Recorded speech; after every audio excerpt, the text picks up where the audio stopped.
గొర్రెల మండి కోట్లకు గండి. ప్రతి సోమవారం వినుకొండ పట్టణంలోని మార్కాపురం రోడ్డులో ప్రైవేటు వ్యక్తులు అనధికారికంగా గొర్రెల మండి నిర్వహిస్తూ మున్సిపాలిటీ ఆదాయానికి కోట్లలో గండి పెడుతున్నారు.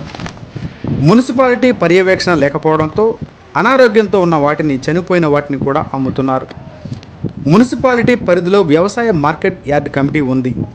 ఈ గొర్రెల మండి యార్డ్లో నిర్వహించడానికి వచ్చిన అడ్డంకి ఏమిటో తెలియదు.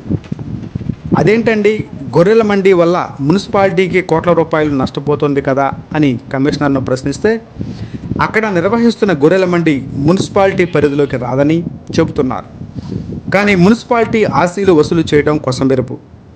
ప్రైవేటు మండి నిర్వాహకులు అన్ని రాజకీయ పార్టీల నేతలకు, ప్రభుత్వ అధికారులకు చేతులు బాగా తడుపుతారని, అందుకే దశాబ్దాలుగా వారి వ్యాపారం 3 పువ్వులు 6 కాయలుగా కొనసాగుతున్నదని బహిరంగ రహస్యం.